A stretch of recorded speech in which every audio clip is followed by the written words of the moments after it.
la vision des plans et la télépathie avec les plans sont deux fonctions psychiques totalement différentes.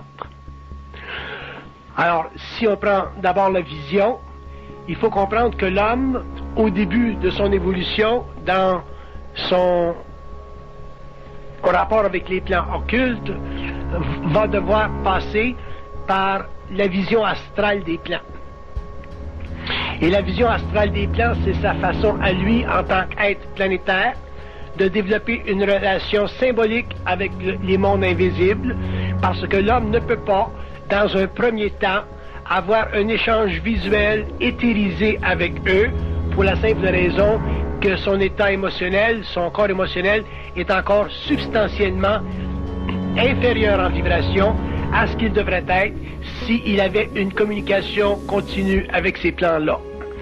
Donc l'homme, dans sa vision, par rapport dans sa vision avec les plans, sera obligé au début de sa transformation d'explorer les différents plans astraux par rapport à avec les énergies de son âme.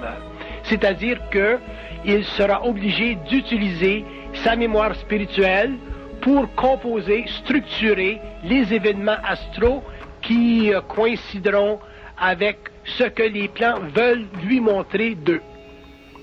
Donc l'homme n'a pas encore sur la Terre le pouvoir de déterminer l'objectivité visuelle de l'invisible.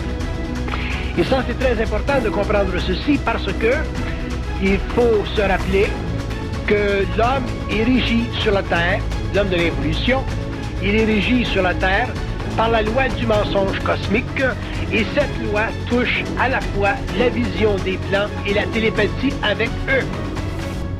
Très important de comprendre ceci. Le mensonge cosmique, c'est la condition fondamentale, planétaire, existentielle de la conscience programmée. Le mensonge cosmique, c'est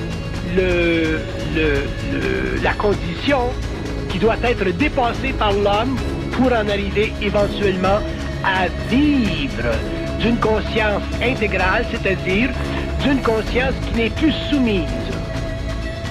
Donc, dans les premiers mouvements de cette conscience en évolution, dans les premiers mouvements de cette conscience visionnaire, l'homme viendra en contact avec les plans à travers la formulation astrale de sa conscience, donc à travers l'utilisation symbolique de sa mémoire, donc à travers des formes qui conviennent à son esprit selon l'état mental actuel de sa maturité occulte. Vous ne pouvez pas, en tant qu'être, avoir ou accéder à une vision des plans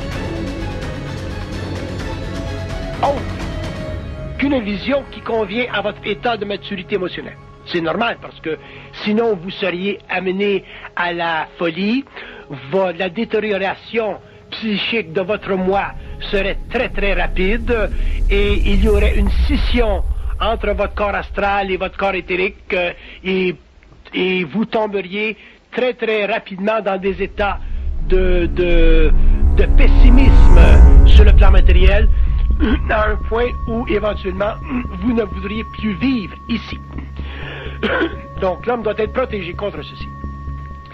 Donc quand je dis que la vision des plans au début doit être astrale, je dis que ça fait partie du mouvement étapiste du développement de la conscience et que lorsque vous vivez une vision astrale, il s'agit pour vous de l'interpréter.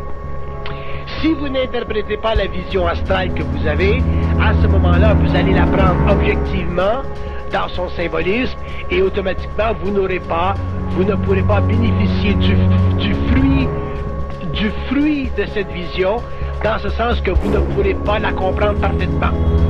Et elle servira encore à vous entrapper et à vous garder dans des illusions astrales qui feront partie de votre conscience spirituelle qui n'a pas encore la maturité pour comprendre essentiellement le message qui vient d'entités dans d'autres mondes. La vision doit être astrale pour un certain temps parce que l'homme doit en arriver à développer une télépathie qui est conforme à sa vision. Si vous avez une télépathie qui n'est pas conforme à votre vision, c'est inutile pour vous d'avoir une vision éthérique. Si vous avez une télépathie qui n'est pas parfaitement développée, vous ne pouvez pas bénéficier d'une vision éthérique parce que il n'y a pas de relation entre votre entendement et votre savoir. Il faut qu'il y ait une relation entre les deux. L'entendement étant votre capacité de déchiffrer le mensonge et le savoir étant votre capacité d'accéder à des données qui ne font pas partie de la vie matérielle et de la vie des sens. Si nous allons de l'autre côté et nous regardons la télépathie, à ce moment-là, nous voyons que la télépathie est une forme de communication